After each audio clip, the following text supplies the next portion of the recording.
continuidade de funções. Portanto, neste caso, a continuidade no ponto zero. Ora bem, o enunciado diz o seguinte: seja H a função de domínio, portanto, menos π sobre 3 fechado para mais infinito aberto, definida por h de x, em que este h de x será, portanto, temos aqui uma função por ramos, em que temos seno ao quadrado de x sobre seno de x ao quadrado, se o x é maior ou igual a menos π sobre 3 e menor do que 0. E o e elevado a x sobre x mais 1, se x é maior ou igual a 0. Mostra que a função h é contínua no ponto 0. Ora bem, como é que nós podemos provar se uma função é contínua? Portanto, a definição de função contínua teremos que fazer o limite, portanto, neste caso, de x a tender para 0 menos de h de x, e o resultado tem que ser igual ao limite de x a tender para 0 mais de h de x, que vai ser igual a h de 0. Pronto, a partir deste momento, portanto, o limite de x a tender para 0 menos de h de x é igual ao limite de x a tender para 0 menos da parte da função correspondente, portanto, que será o seno ao quadrado de x sobre seno de x ao quadrado. Portanto, a primeira coisa aqui que nós devemos fazer é aplicar o limite. E ao aplicar o limite, facilmente nós conseguimos concluir que, portanto, o seno ao quadrado de 0 sobre seno de 0 ao quadrado vai-nos dar, portanto, 0 sobre 0. E 0 sobre 0 é uma indeterminação. Portanto, sendo uma indeterminação, vamos ter que tentar levantar esta indeterminação. Ora bem, para levantarmos esta indeterminação, portanto, faríamos o limite de x a tender, neste caso, para 0 menos, portanto, do seno ao quadrado de x sobre seno de x ao quadrado, igual ao limite, portanto, neste caso, agora, o que é que nós temos que fazer aqui? O limite de x a tender para 0 menos, portanto, aqui, neste caso, nós conhecemos um limite notável em que tem o seno de x, e que é o limite notável em que diz que seno de x, portanto, o x a tender para 0, em que o seno de x sobre x é igual a 1. Neste caso, como nós temos aqui um x ao quadrado, então vamos colocar tudo a dividir por x ao quadrado, em que punhamos aqui seno ao quadrado de x sobre x ao quadrado sobre seno de x ao quadrado sobre x ao quadrado. Ora bem, e se separarmos aqui estes limites, agora, vamos obter aqui o seguinte.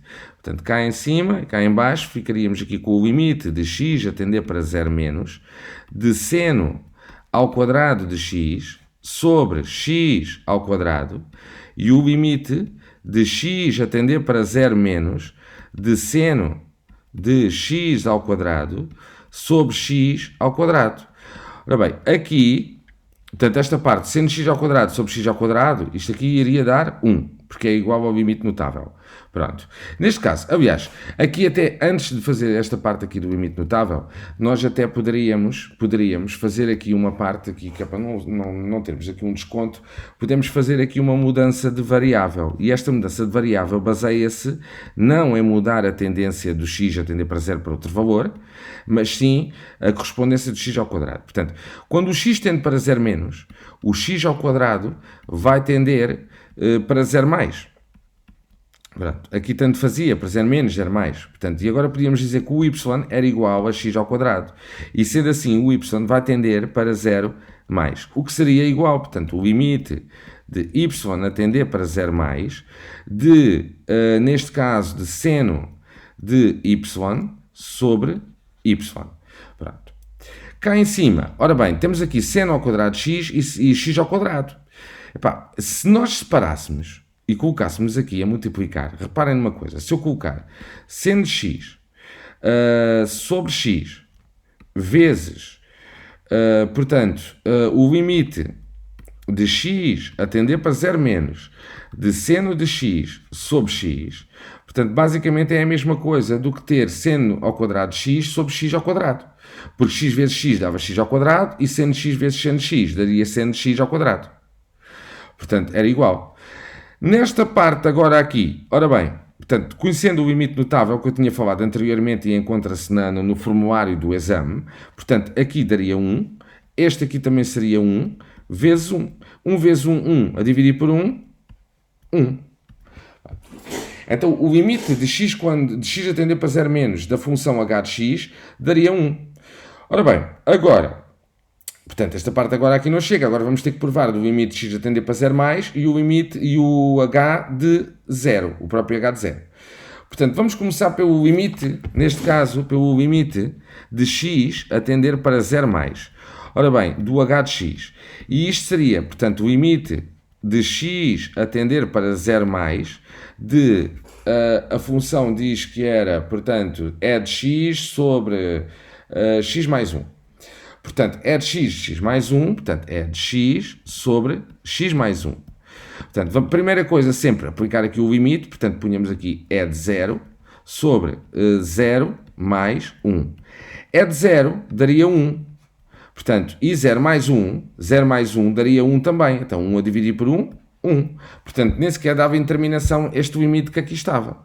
E se nós agora fizermos para o h de 0, portanto, o h de 0 que é a mesma expressão, portanto, ficaríamos aqui com e de 0 sobre 0 mais 1. Ele também vai dar 1 sobre 1, que vai dar 1. Ora bem, então, chegamos aqui à conclusão que o limite, quando x tende para 0 menos de h de x dá 1, quando o limite de x tende para 0 mais de h de x também dá 1, e o h de 0 também dá 1. Então, acabamos de provar que a função é contínua para x igual a 0. Agora, aqui no final podemos escrever o seguinte, como o limite, portanto, para podermos justificar, e tem que ser sempre feito isto, de h de 0 menos de h de x, portanto, vamos pôr aqui, isto aqui decentemente, de h de x é igual ao limite de x a tender para 0 mais de h de x, que é igual a h de 0, logo, a função h é contínua em x igual a 0.